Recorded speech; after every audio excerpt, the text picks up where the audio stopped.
পুনৰ উপস্থিত হৈছোঁ বৰপাটা ৰোড শাক পাচলি বজাৰত আৰু শাক পাচলি বজাৰত আমি ইয়াৰ আগতে বাতৰি পৰিৱেশন কৰিছিলোঁ। আজি পুনৰ আহি উপস্থিত হৈছোঁ আৰু আমাৰ সৈতে কিছু কৃষক ইয়াত উপস্থিত আছে। তেওঁলোকৰ পৰা পোনে পোনে আমি জানিবলৈ চেষ্টা কৰিম বৰ্তমানৰ শাক পাচলিৰ মূল্য কিমান। হয় দাদা, কি লৈ আহিছে? বিলাহী আৰু ওলকবি। বিলাহীৰ মূল্য কি বৰ্তমান? বিলাহী 2 টাকা কেজিও নলয় এতিয়া।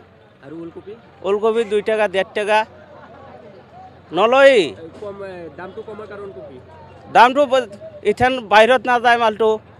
বাহিৰৰ পৰা যিথান মাল আহে আমি ইথান 40 টাকা 60 টাকা কিলো খাব লাগে। ইথান আমাৰ মাল বাহিৰত যাব নাযায়। এতিয়া বৰপাটা ৰোড শাক পাচলি বজাৰত আপোনাৰ বাহিৰৰ পৰা মাল আহে নেকি? ইথানো আহি আছে মাল। ক'ৰ পৰা আহে?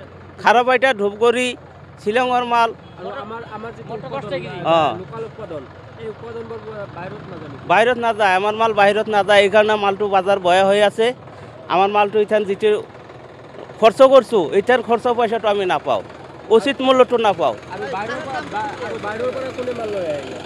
বাহিৰৰ পৰা আমাৰ এইফালৰ বেপাৰী আছে, এইফালৰ বেপাৰী কেইটা টানি লৈ হাতটো 1.5 পিস আর 50 টাকা 40 টাকা কিনব লাগে। আমার শাক পাচলির দাম বহুত কমি গেছে, 1 টাকা 2 টাকা কেজিও নলয়।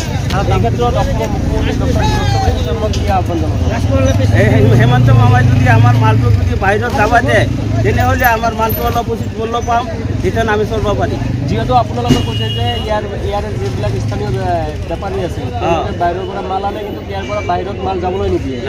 বাহিৰত যাব নিদিয়ে আমাৰ মাল, এইকাৰণে মালৰ দাম কমি আছে। আমাৰ মালটো বাহিৰত যাব নিদিয়ে, কিন্তু ঋণধাৰ কৰি খেতি কৰিছোঁ, আমি উচিত মূল্যটো পোৱা নাই।